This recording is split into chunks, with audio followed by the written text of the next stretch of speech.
night was not silent anymore. It carried whispers, faint echoes that seemed to rise from the walls themselves, as if the house had its own voice, one that had been quiet for too long and was only now beginning to speak. Daniel sat at the edge of the old couch, his fingers trembling slightly as he rubbed them together. The air around him felt colder than it should, as though invisible hands were brushing against his skin. He glanced toward the hallway, where the shadows seemed to move on their own, bending unnaturally with each flicker of the dim light. His father's presence lingered there, unseen but heavy, as if the house had chosen not to let him go. Every sound carried weight. The creak of the wooden floorboards above made Daniel's chest tighten. His father used to walk those very steps every night, pacing, restless, as though searching for answers he could never find. Now, the sound of footsteps returned, even though no one was supposed to be there. Daniel pressed his palms against his knees, trying to steady his breath, telling himself it was only his imagination. But the longer he listened, the more he felt certain that the house was alive with something he could not explain. He rose slowly, his legs heavy, and walked toward the staircase. Each step he took made the silence shift, the air pressing closer against him. When he reached the bottom of the stairs, he saw that the door at the top was slightly open. A thin beam of light spilled through the crack, soft but unnatural in its glow. Daniel's throat tightened. That room had been locked since the night of his father's death. No one had gone in since. His father had kept it sealed, guarded, as though something inside was not meant for the living. A sudden draft blew through the hall, rustling the pages of an old notebook that had been left on the table. Daniel turned his head sharply, his pulse racing, and saw the notebook fall open. The ink on the pages seemed fresher than it should have been, the words darker, almost wet, as if someone had just written them. He bent down slowly, his heart pounding, and read the first line. "I am still here." His chest tightened. The handwriting was his father's. Perfectly the same, every curve, every mark, as though pulled straight from memory. He stared at the words, frozen, unable to move, his mind spinning. His father was gone. He had been buried. He had watched the soil cover the coffin with his own eyes. Yet here were words written as though he had never left. Daniel's hands shook as he turned the page. The house remembers what we forget. The words burned into his mind. He dropped the notebook, stumbling back, his breath ragged. The light at the top of the stairs flickered again, pulsing, calling him. Every part of him screamed not to go, to leave, to run as far as he could, but his feet refused to obey. Instead, he found himself placing a hand on the railing, the wood cool against his skin, and slowly climbing upward. Each step creaked under his weight, the sound echoing through the house like a warning. His eyes stayed locked on the thin line of light ahead, a silent invitation he couldn't ignore. When he reached the top, his hand hesitated on the door. His father's voice echoed faintly in his memory, words he hadn't thought of in years. "Some doors should never be opened, Daniel. Not until you are ready to face what waits inside." His fingers curled against the wood, trembling, and before he could stop himself, he pushed the door open. The room was not as he remembered it. Dust should have covered everything, but the space looked untouched, as though time itself had bent around it. The desk in the corner was spotless, papers stacked neatly, and a lantern on top flickered with a steady flame that seemed to burn without fuel. Daniel stepped inside, his body tense, his breath shallow. The walls carried markings he didn't recall, symbols carved deep into the wood, glowing faintly with a dull red hue. He moved closer, his hand reaching out before pulling back at the last second, his instincts warning him. On the desk, another notebook lay open.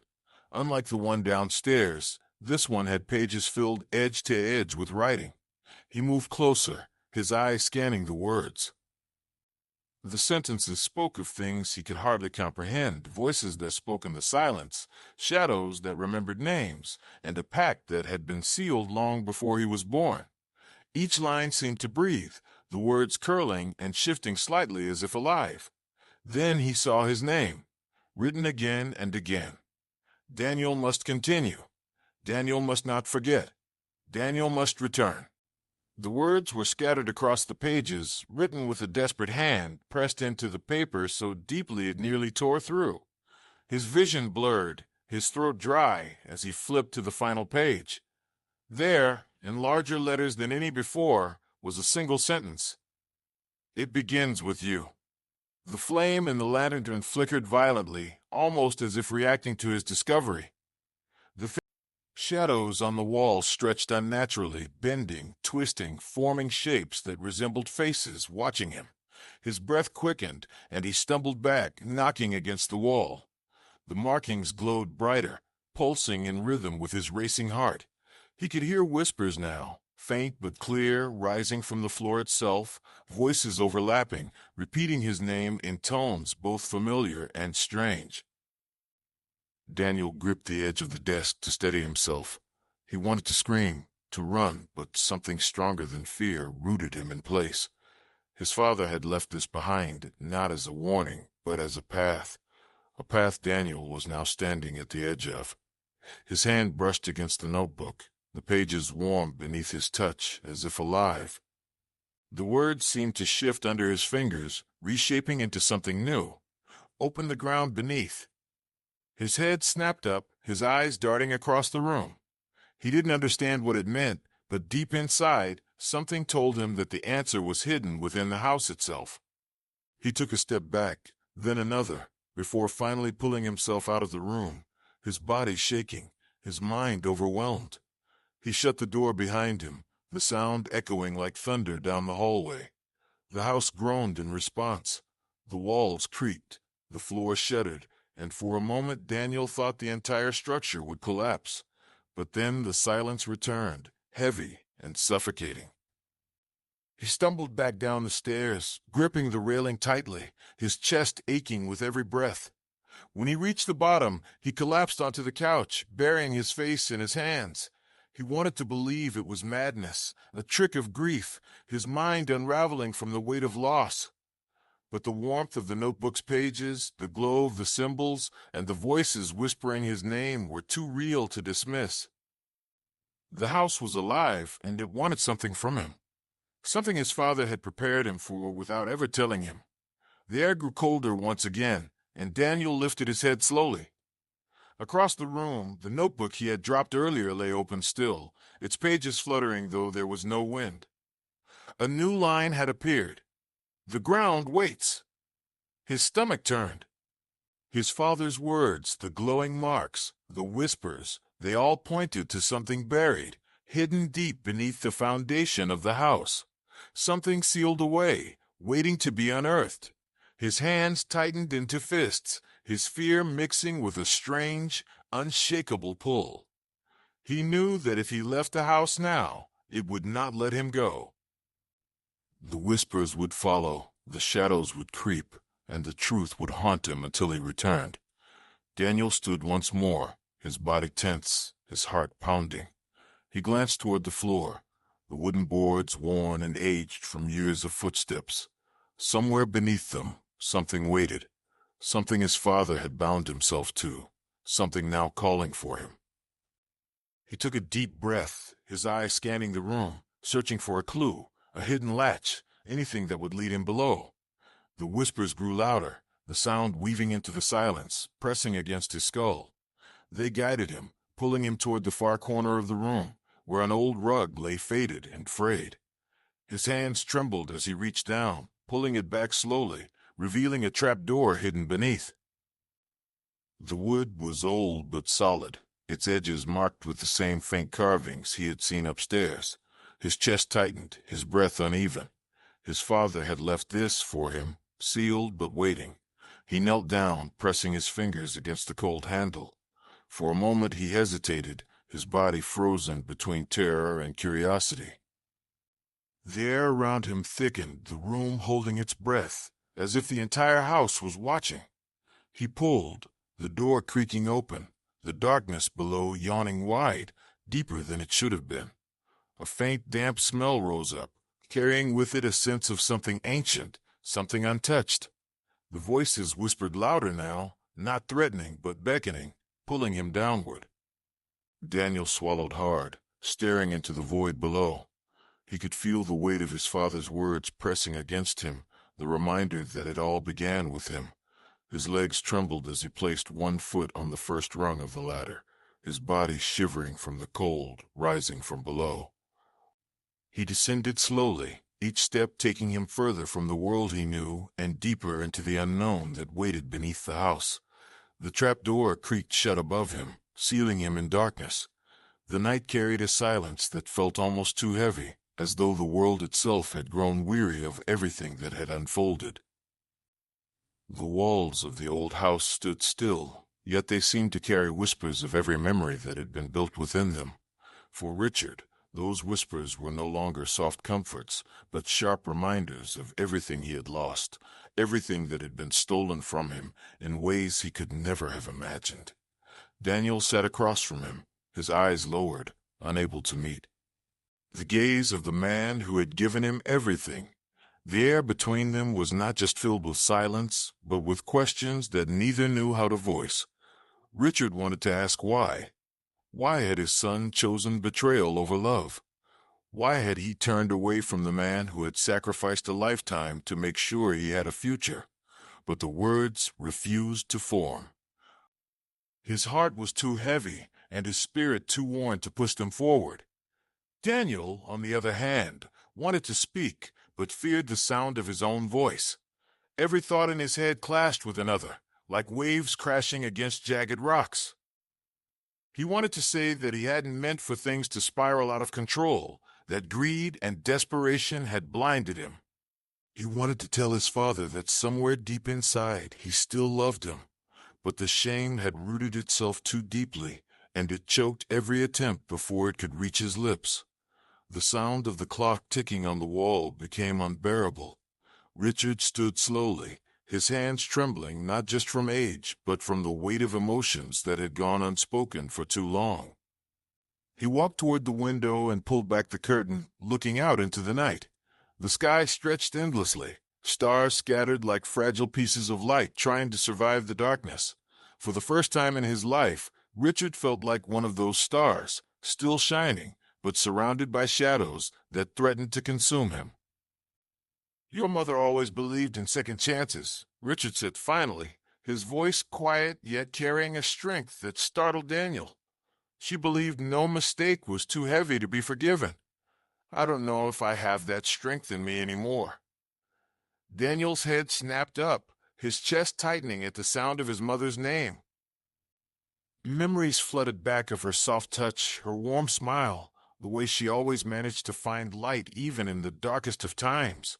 For the first time since everything had happened, tears slipped from his eyes, uninvited but impossible to stop.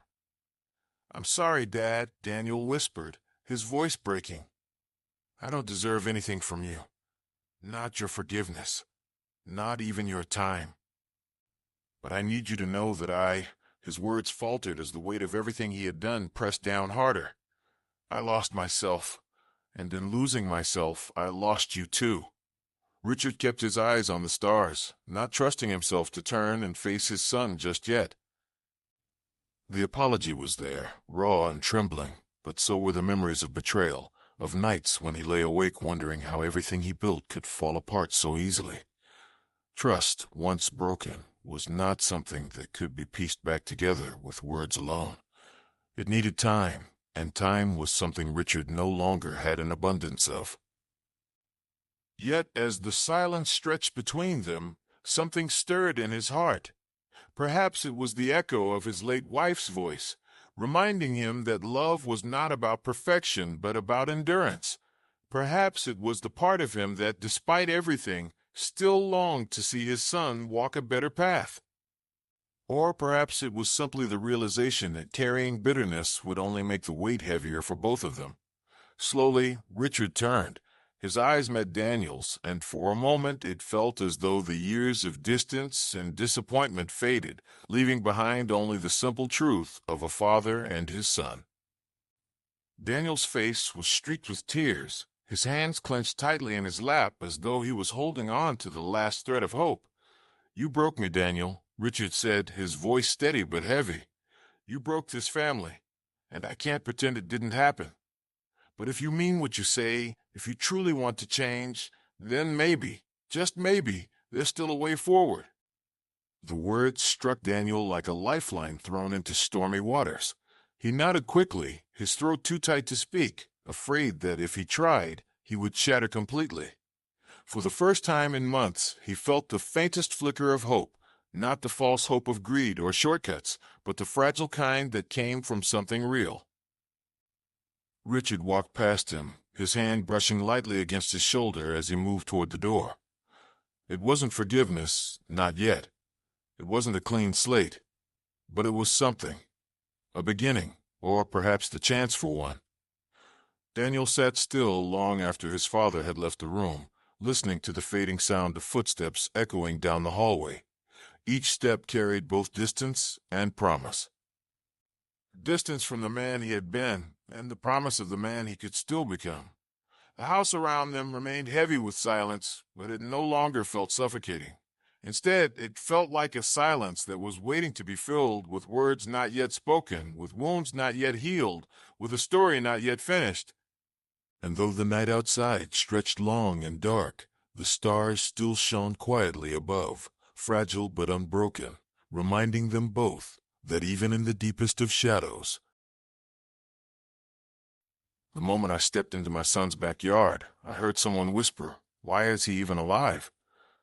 What followed left me frozen in shock. My name is Richard Hale, and at 65 years old, I never imagined I would one day be telling a story like this. Life had taught me its lessons, some harsh, some beautiful, and most of them in ways I never expected.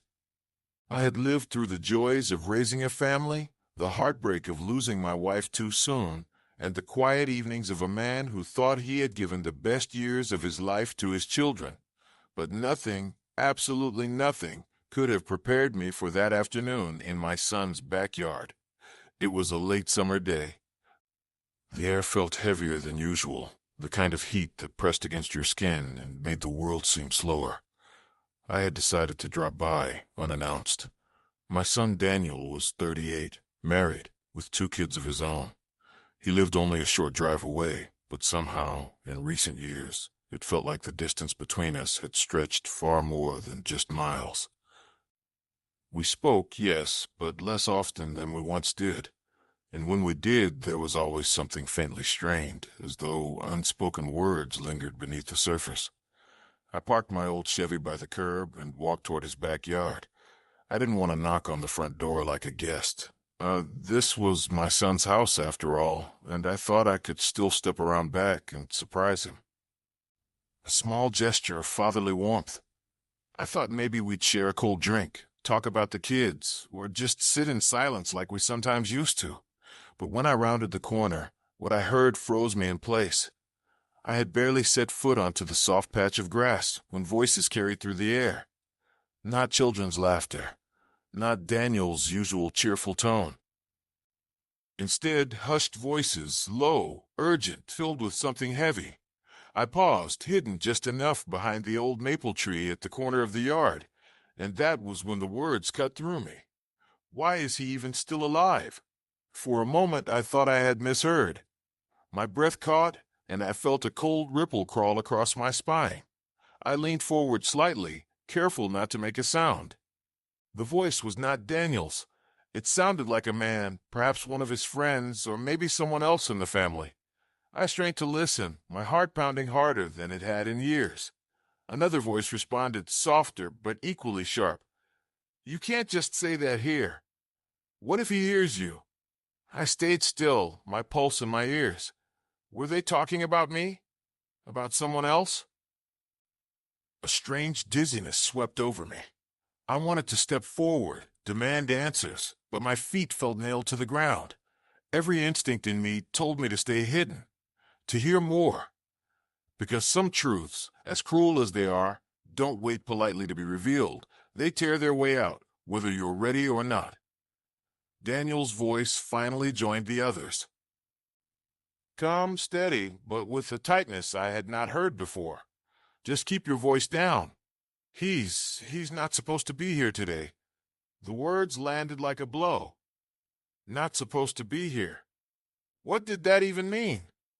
My chest felt heavy, and yet I forced myself not to move. I had walked into conversations I wasn't meant to hear before in life, but never had I felt such an immediate sense of betrayal, of fear even. What could they possibly mean? And why, in my son's backyard of all places, was I being spoken about as though I were a burden, or worse, an unwelcome shadow lingering where I didn't belong? I closed my eyes, just for a moment, letting the sounds of the afternoon wash over me. The chirping of birds, the distant hum of a lawnmower, the faint voices of my grandchildren playing somewhere inside the house. And beneath it all, the unmistakable weight of those whispered words. My mind began racing, piecing together fragments of the past few years. The increasing distance. The phone calls that felt shorter each time. The holidays where my presence seemed tolerated rather than welcomed. And now, this. Could it be that my own son saw me as a burden? Or was something else happening here, something darker? The conversation in the yard continued, but I could only catch pieces. Can't keep this going much longer. He doesn't even know. Someone will have to say it. The voices rose and fell like waves, never loud enough for me to catch everything, but each word that did reach me struck deeper. I pressed my hand to the bark of the tree, grounding myself, reminding myself that this was real. This was happening. I thought about my wife, Margaret. She had been gone for 10 years now, taken too soon by an illness that stole her strength little by little. She used to tell me, "Richard, family is everything. No matter how lost they get, you hold on for them." And I had. I had held on for Daniel, for his children, for the legacy we had built. But standing there, listening to those voices, I felt for the first time as though maybe my grip was slipping, as though I was no longer seen as the father who had once carried the weight of the world for them, but instead as something or someone they wished would simply fade away.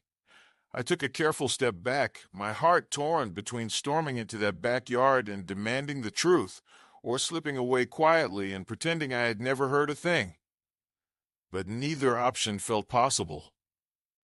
Because once words like that settle into your ears, they carve themselves deep, impossible to ignore. As I shifted my weight, a loose twig cracked beneath my shoe.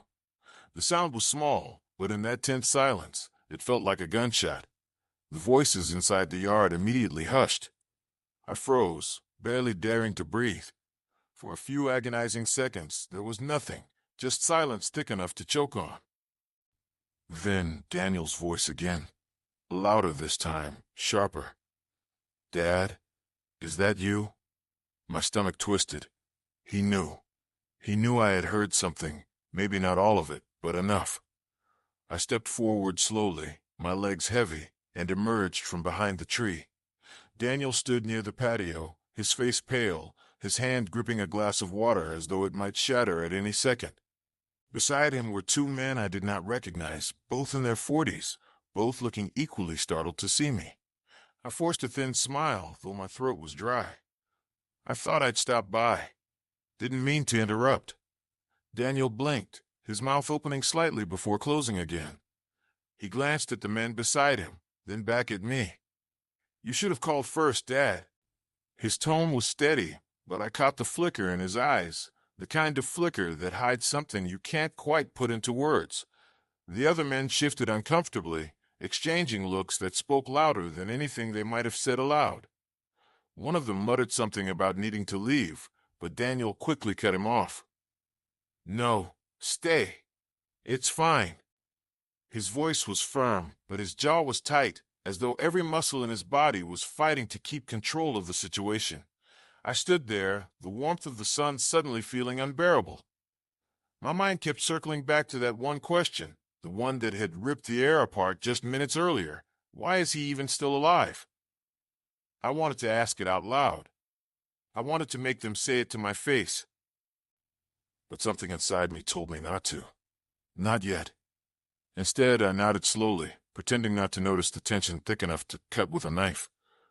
"I thought maybe I'd see the kids," I said softly. "Haven't had the chance in a while." Daniel hesitated, then forced a smile. "They're inside with Claire. I'll get them in a bit." The silence that followed was unbearable.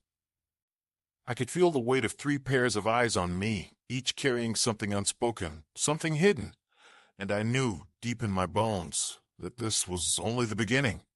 Whatever truth lay beneath those words, I was standing at the edge of it, teetering between the life I thought I knew and a reality that threatened to unravel everything.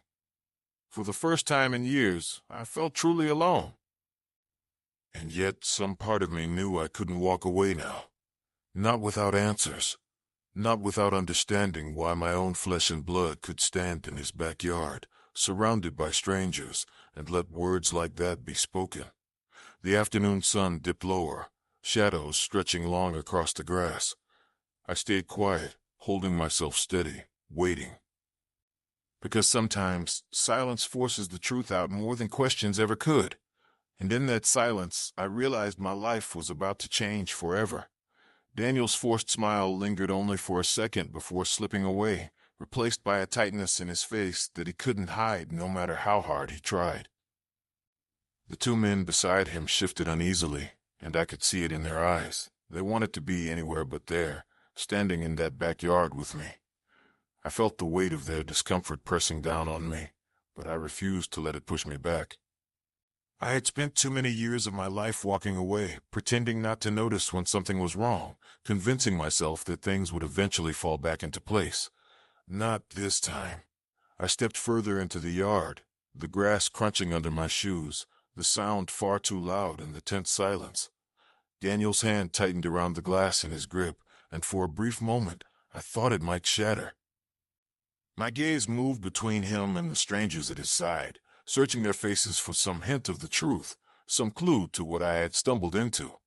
"Dad," Daniel said finally, his voice low, measured, the kind of tone a man uses when he's balancing between patience and frustration. "Maybe we should go inside. Claire's with the kids. They'll be happy to see you." The invitation sounded polite, but the look in his eyes betrayed him. He didn't want me there. Not really. And yet there was no easy way for him to push me out without revealing too much. I nodded slowly, pretending to consider his words, though my mind was racing. If I went inside, would I get closer to the truth, or would I be stepping into another carefully? "Built wall designed to keep me out?" The taller of the 2 men cleared his throat. "We should probably be going, Daniel. This might not be the best time." His words were directed at my son, but his eyes flickered toward me, uneasy and cautious. Daniel hesitated before nodding. "Yeah, maybe you're right." He looked at me, forcing another thin smile. "Dad, give me a moment, okay?" I walked them out. I wanted to argue, to demand answers right there in the yard, but something in me held back. Maybe it was the look in Daniel's eyes, or maybe it was the sinking feeling that whatever this was, I wasn't ready to face it head on, not yet. So I gave him a short nod and stepped aside, watching as the 2 men made their way toward the gate, their voices hushed and hurried. Daniel followed them out, his back straight, his shoulders tense. I couldn't hear what he said, but I saw the way he leaned in close, the way the men nodded quickly before disappearing down the street. When Daniel turned back toward me, he lingered at the gate for a moment, almost as if he needed to compose himself before facing me again. Then he drew in a slow breath and walked back. I stood where I was, waiting, my heart heavy in my chest. "Friends of yours?" I asked when he came close enough. Daniel hesitated just a fraction too long before answering. "Yeah, work friends. We were just talking about some things." "Work friends," I repeated softly, letting the words hang between us. He didn't flinch, but I saw the way his jaw tightened, the way his hand curled into a fist at his side before he forced it to relax. He gestured toward the house. "Come on, Dad. Let's go inside. The kids will be excited to see you." The way he said it felt almost like a distraction, a deliberate redirection. But I followed him anyway because the truth is, I did want to see my grandchildren. I wanted to hold on to something pure, something that reminded me of the reasons I had kept going all these years. Inside, the house was filled with the familiar warmth of family life. Toys scattered across the living room floor, the faint smell of dinner lingering in the air. Laughter drifting from the kitchen where Claire was guiding the kids through some sort of game. For a moment my heart eased. My grandchildren's eyes lit up when they saw me, and they ran into my arms with the kind of joy that no whispered words could diminish. Their hugs were real, their laughter genuine, and I held on to that like a lifeline. Claire smiled when she saw me, though there was something guarded in her expression, too, something I couldn't quite place. "Richard," she said warmly enough. "What a surprise. We weren't expecting you today." "I thought I'd drop by," I replied, hugging the kids tighter before setting them down. "Didn't mean to intrude." "You're never intruding," she said, but the hesitation in her voice was subtle, a crack in the surface of polite hospitality. She glanced at Daniel, and something unspoken passed between them. Something I wasn't meant to see. We spent the next hour in a strange mix of normalcy and unease. The kids talked endlessly about school, about their friends, about the little adventures only children can make sound so important. I listened, laughed when they wanted me to, and tried to push away the weight of what I had overheard outside. But every so often, I caught Daniel watching me, his expression tight, unreadable, and every time our eyes met, he looked away too quickly.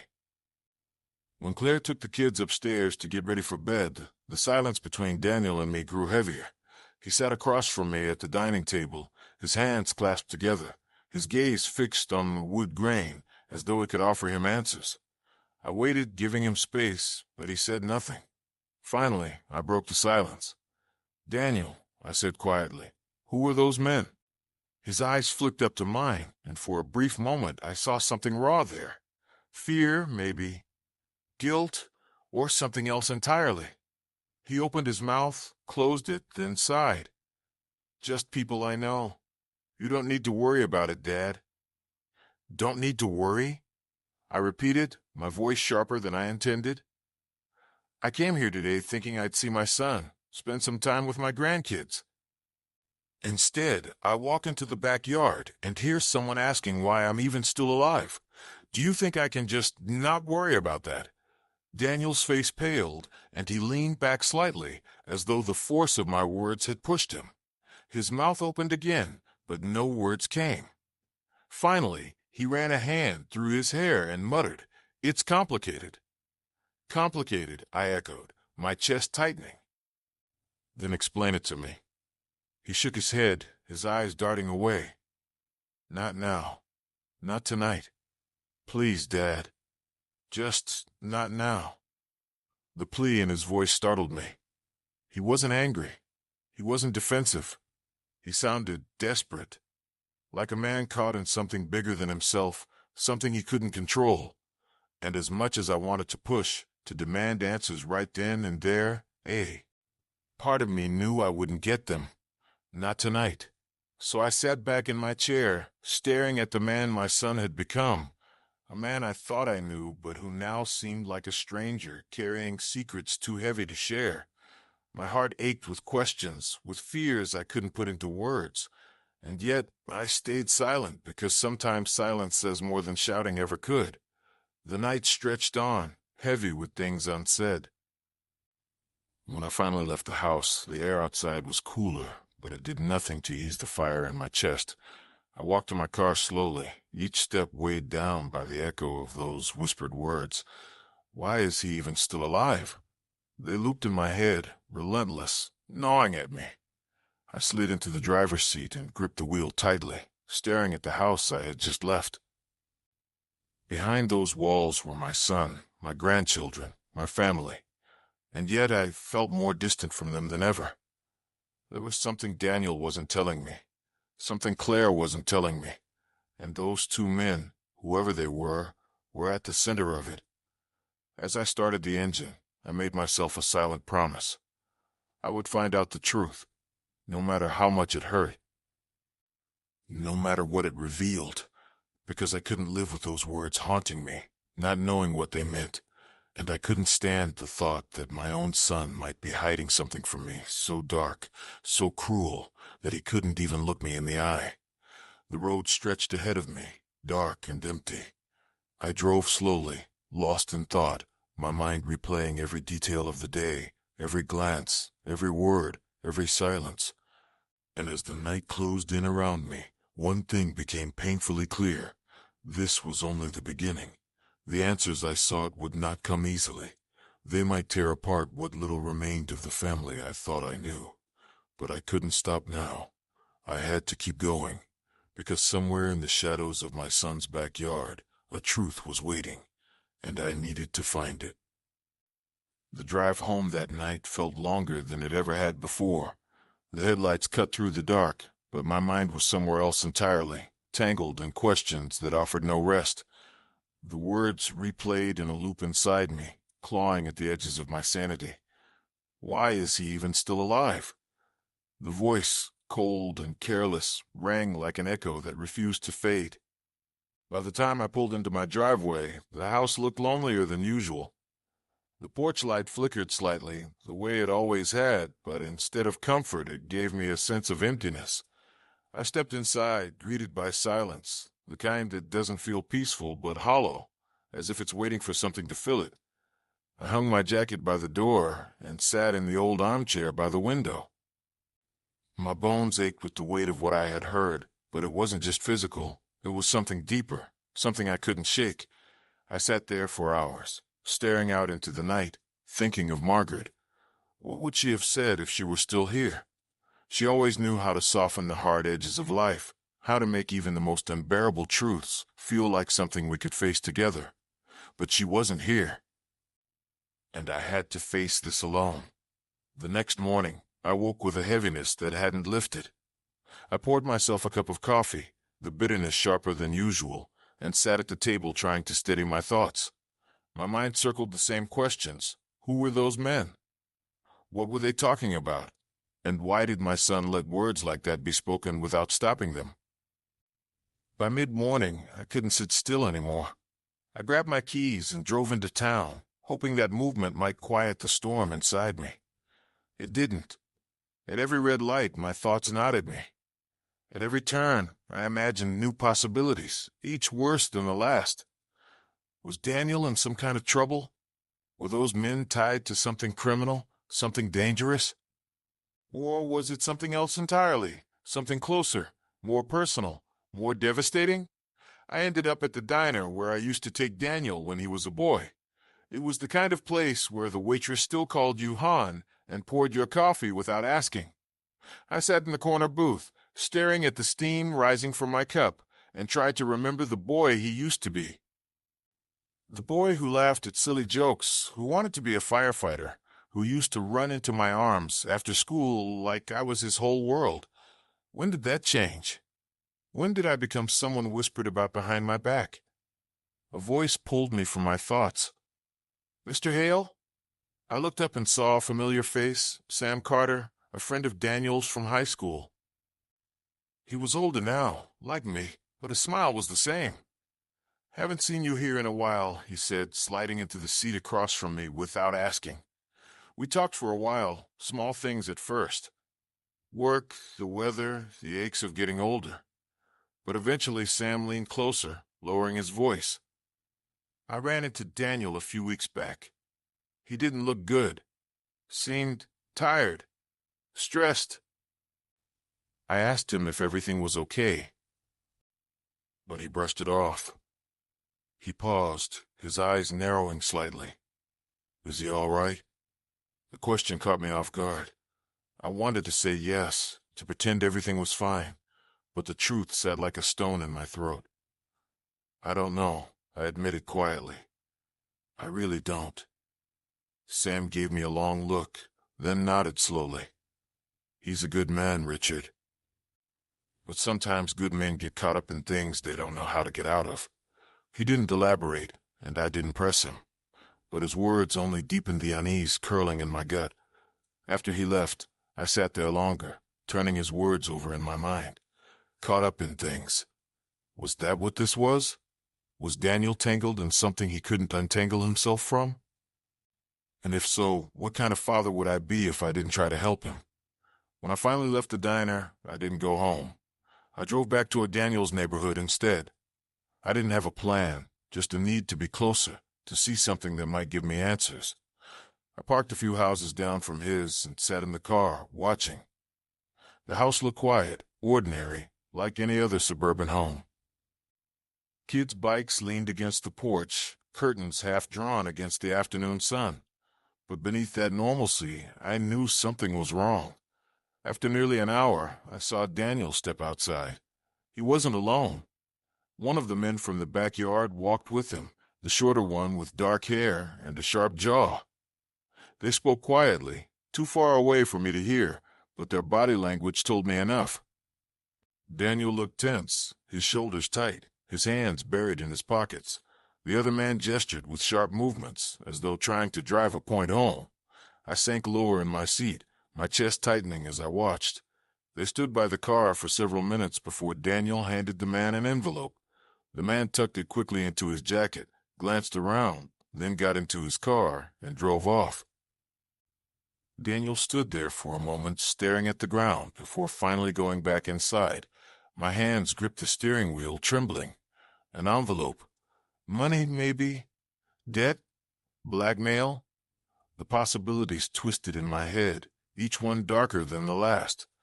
Whatever it was, Daniel was in deeper than he wanted me to know. And the words I had overheard, those cruel, haunting words, suddenly felt heavier, more dangerous. That night, I couldn't sleep. I lay in bed staring at the ceiling, listening to the old clock ticking on the wall, each second stretching out like an eternity. My mind replayed the image of Daniel handing over that envelope, the defeated slump of his shoulders afterward. What had he gotten himself into? And how much did it have to do with me? The next morning, I made a decision. I wasn't going to sit on the sidelines anymore. I had spent too long letting life pass me by, letting distance grow between me and my son. If he was in trouble, if there was something threatening him or me, I needed to know. I started with what little I had. The faces of the two men. I could still picture them clearly. I drove to the library, sat at one of the computers, and began searching. It felt foolish at first, like an old man chasing shadows, but as I typed in descriptions and scanned through local articles, something nodded me. The world had changed, but people left traces, and if those men were trouble, there had to be some sign of it. Hours passed. My eyes burned from staring at the screen, my coffee long gone cold, and then I found something. A local news story from 2 years ago. A photograph of a man standing outside a courthouse, accused of fraud. It was him, the shorter man with the sharp jaw. His name was Aaron Blake. And the article mentioned associates, debts, and investigations that had quietly faded away without resolution. My stomach sank. This wasn't random. Daniel wasn't just caught up with old friends or bad influences. He was tangled with people who had a history of trouble. People who didn't whisper questions like, why is he even still alive, unless they meant something far darker. I printed the article and folded it into my pocket, the paper shaking slightly in my hands.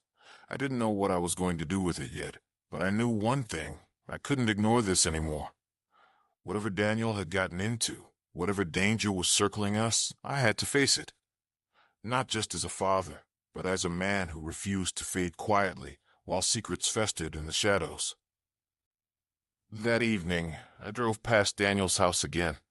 The lights were on, the sound of laughter drifting faintly from inside.